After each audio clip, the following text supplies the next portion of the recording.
This is the soothing word of God.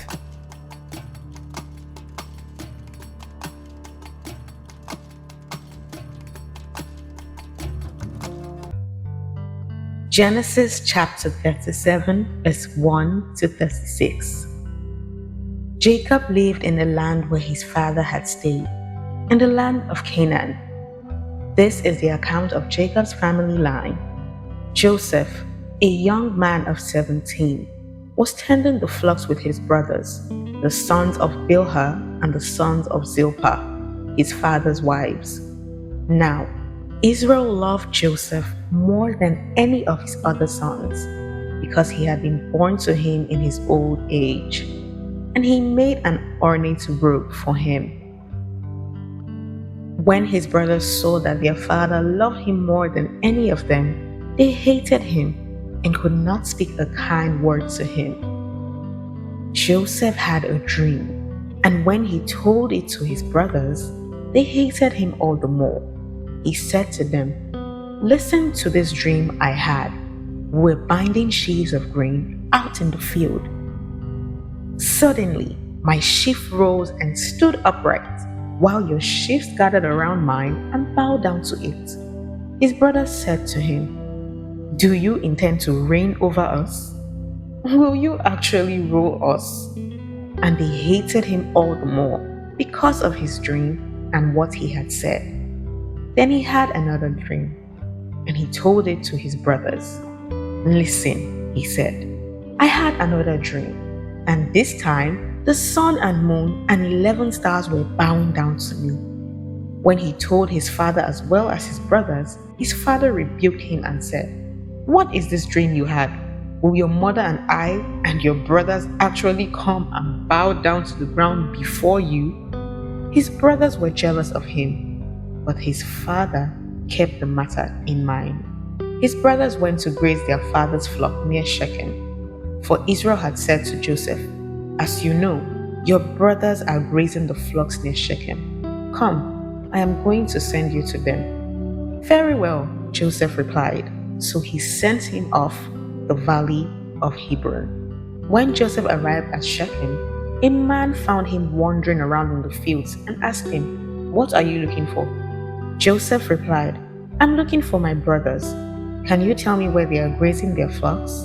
The man answered, "They have moved on from here. I heard them say, 'Let's go to Dothan.'" They saw him from afar, and before he reached them, they plotted against him. "Here comes that dreamer," they said to each other. "Come now, let's kill him and throw him into one of these cisterns and say that a ferocious animal devoured him. Then we'll see what comes of his dreams." But Reuben heard and tried to rescue him from their hands. "Let's not take his life," he said. "Don't shed any blood," Reuben said to them. "Throw him into the cistern in the wilderness, but don't lay a hand on him."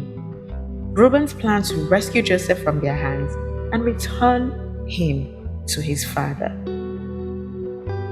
So, when Joseph came to his brothers, they stripped him of his robe, the ornate robe he was wearing, and they took him and threw him into the cistern. The cistern was empty. There was no water in it. As they sat down to eat their meal, they looked up and saw a caravan of Ishmaelites coming from Gilead. Their camels were loaded with spices, balm, and myrrh, and they were on their way to take them down to Egypt. Judah said to his brothers, "What shall we gain if we kill our own brother and cover up his blood? Come, let's sell him to the Ishmaelites and not lay our hands on him. After all, he is our brother, our own flesh and blood." His brothers agreed. So they took Joseph's robe and slaughtered a goat and dipped the robe in the blood. Reuben returned to the cistern and saw that Joseph was not there. He tore his clothes and went back to his brothers and said, "The boy isn't there. Where can I turn now?" Then they got Joseph's robe, slaughtered the goats, and dipped the robe in the blood. They took the ornamented robe back to their father and said, "We found this. Examine it to see whether it is your son's robe." He recognized it and said, It is my son's robe. Some ferocious animal has devoured him. Joseph has surely been torn to pieces." Then Jacob tore his clothes, put on sackcloth, and mourned for his son many days. All his sons and daughters came to comfort him, but he refused to be comforted. "No," he said, "I will continue to mourn until I join my son in the grave." So his father wept for him. Meanwhile, the Midianites sold Joseph in Egypt to Potiphar, one of Pharaoh's officials, the captain of the guard. Genesis chapter 38, verse 1 to 30. At that time, Judah left his brothers and went down to stay with a man named Hira, who was from the town of Adullam. There, Judah met the daughter of a Canaanite man named Shua. He married her and made love to her. She became pregnant and gave birth to a son, who was named She conceived again and gave birth to a son, who she named Onan. She gave birth to still another son, whom she named Shelah.